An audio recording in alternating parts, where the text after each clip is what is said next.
Entramos octubre y con ello llegamos a la época del año que más me gusta. Nos acercamos a Halloween, nos acercamos al Día de Muertos, que son por mucho mi festividad favorita del año. Por ello he decidido traerte durante este mes una nueva sección aquí en el canal, llamada Historias de terror financiero. Y como parte de esta sección, hoy te traigo la quinta historia de terror financiero a la que he llamado El monstruo del cajero automático. En el contexto te cuento que hace año y medio, en mayo del 2022, me casé. Desde que se planificó la boda, desde que se estableció un presupuesto y desde que se delimitó lo que queríamos gastar en esa boda, mi ahora esposa y yo decidimos que esta boda la íbamos a pagar por completo nosotros. No íbamos a tener padrinos de nada. Nosotros íbamos a pagar lo que nos alcanzara dentro de un presupuesto planificado, pensado y establecido para la gente que más apreciábamos. Así que desde un año antes de la boda comenzamos a ahorrar para poder pagar lo que queríamos.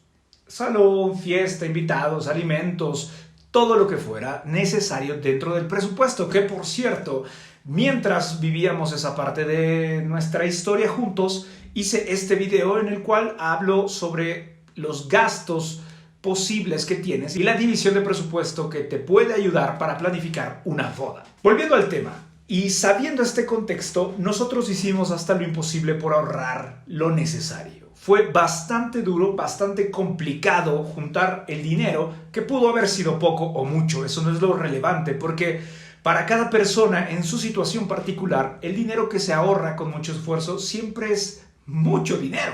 Porque qué más quisiera yo que el dinero sobrara y entonces pudiéramos ahorrar y gastar y lo que fuera. Pero la mayoría de las historias no son así. Tenemos que ser realistas y saber que el dinero casi nunca es suficiente. Sabiendo este contexto, como a 10 días de la boda, nosotros nos casamos en mayo, así que probablemente la primera o segunda semana de mayo, estábamos por hacer uno de los últimos pagos a uno de los proveedores de la boda. Me acuerdo perfectamente. Fuimos a una sucursal de un banco que a Francesca, mi esposa, la tenía fascinada. Nosotros antes de vivir aquí en Toluca vivíamos en Ciudad de México, por lo que la cuenta principal que habíamos aperturado en este banco se había hecho en Ciudad de México. Y la sucursal era muy bonita, el servicio era muy bueno, el trato era muy rápido, así que mi esposa estaba fascinada con esa sucursal. Así que cuando nuestro proveedor nos comentó que el depósito tenía que hacerse a ese banco, es un banco que no quiero mencionar realmente porque fue un proceso bastante complicado lo que vivimos, pero es un banco que tiene predominantes colores azules y un nombre bastante corto. ¿Vale? Creo que tal vez puedes imaginarte cuál es. Y si no, bueno, dejen en los comentarios cuál creen que haya sido el banco.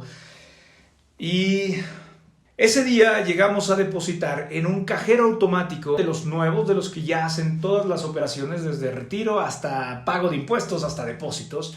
En ese momento íbamos a hacer, les repito, la última parte del depósito para uno de los proveedores, así que íbamos a depositar algo arriba de los 8,500 pesos. Y los habíamos estado contando porque no queríamos fallar, equivocarnos o pagar de más o cualquier otra cosa.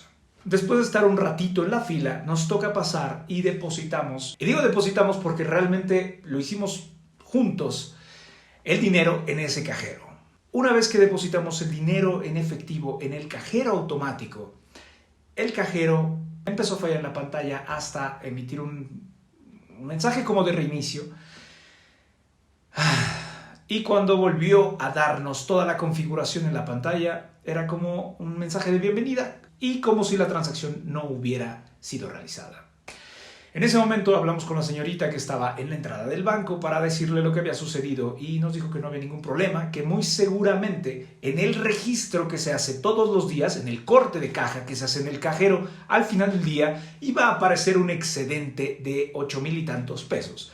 Así que iban a levantar un reporte en el cual teníamos que entrar a hablar con el gerente de la sucursal para que en la noche que hicieran el corte de caja comparando el dinero recibido con lo que se había anotado en el cajero, pudieran ver ese excedente. Que no nos preocupáramos y que levantáramos el reporte. Nosotros entramos, esperamos a que nos recibiera el gerente y realizamos esta operación. Realizamos la queja, realizamos el procedimiento completo.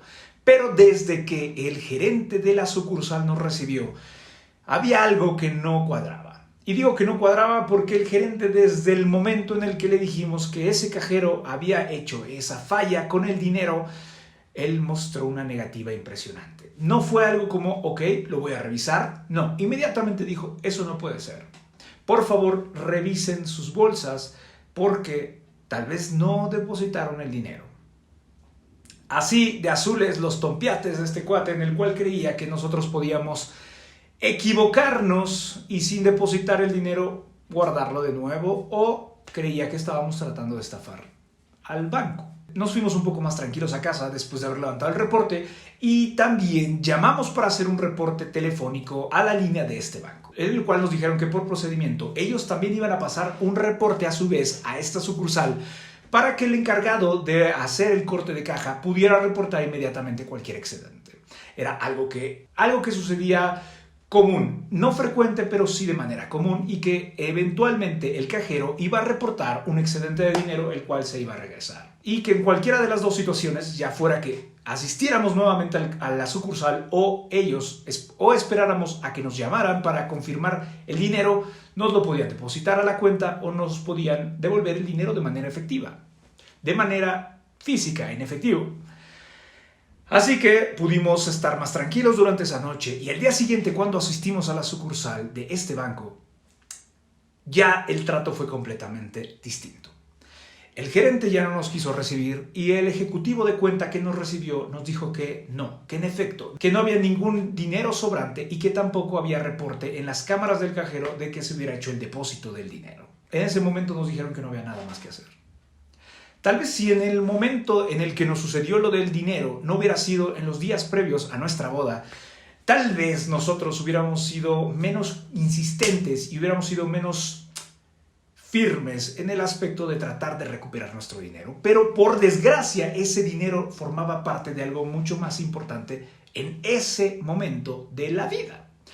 Así que no dejamos de insistir y seguimos yendo en la tarde a ver si había otro gerente, al día siguiente y al día siguiente y al día siguiente, llamando por teléfono, hasta que pasó algo bastante interesante. Después de varios días, cuando estábamos caminando hacia el coche, nos alcanzó una persona que iba saliendo de su turno y que trabajaba en esta sucursal. Nos alcanzó en el estacionamiento y nos dijo, oigan, es que lo que les acaba de pasar no es un caso aislado. Ese cajero tiene un reporte de mal funcionamiento hace 1 año y medio. Esta es una práctica que el gerente junto con un ejecutivo tienen súper conocido.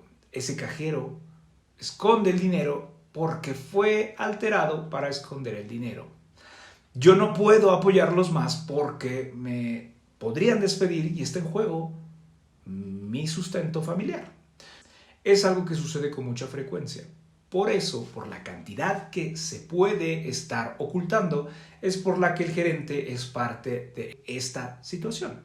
Porque todos se llevan una buena parte y como el cajero efectivamente no emite un reporte de un excedente porque nunca logra entrar al conteo del día, el monto que se podían estar metiendo debido a esta situación mensualmente era bastante amplio. Nos recomendó que preguntáramos a la gente de esa sucursal, a los usuarios, a los clientes de la sucursal, y nos íbamos a dar cuenta que había más personas a las que se les había extraviado dinero.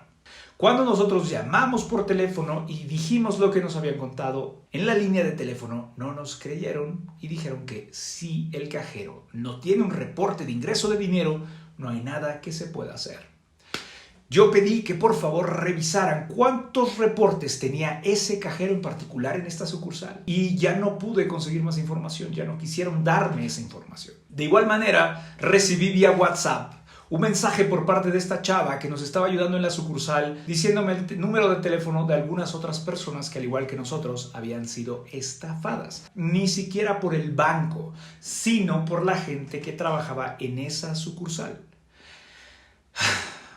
Al llamar por teléfono a 2 de los números que nos dieron, en efecto, había una persona que había tenido el mismo problema por 42,000 pesos y otra que lo había tenido por 12,500. Cuando volví a la sucursal y realmente la hice súper de emoción, al final me sacaron de la sucursal y no pude resolver nada. Como cierre de esta historia, en efecto sí, perdimos ese dinero. Lo perdimos. Y mi esposa y yo decidimos no volver a utilizar ese banco y cambiar nuestro dinero, nuestros fondos, a alguna de las otras alternativas de cuentas con las que ya tenemos. Y aunque quisiera contar que se pudo resolver, no pude hacer nada, ni siquiera ante los órganos gubernamentales correspondientes. No pude avanzar en nada con los trámites porque en efecto no tenía ninguna manera de comprobar que había depositado el dinero, que lo había metido. Era solamente mi palabra contra la palabra de un banco. Y tal vez nunca te ha pasado esto, o tal vez sí. Pero repito, no creo que fuera la entidad bancaria. Creo que eran unas cuantas personas dentro de esa sucursal que estaban plenamente enterados de lo que estaban haciendo. No solamente fue el dinero lo que me pudieron quitar, sino la tranquilidad. Y sin duda alguna pusieron un montón de estrés, un montón de nervios extra que no hacían falta para el tiempo en el que estábamos viviendo mi esposa y yo, que era las vísperas de la boda. Al final de cuentas, no pudimos resolver, no pudimos recuperar y sí pudimos conseguir dinero para pagar lo que nos hacía falta y disfrutar de una boda muy bonita y muy tranquila, por si estaban con el pendiente. ¿Vale? Hasta aquí este video. Nos vemos en el siguiente y chao.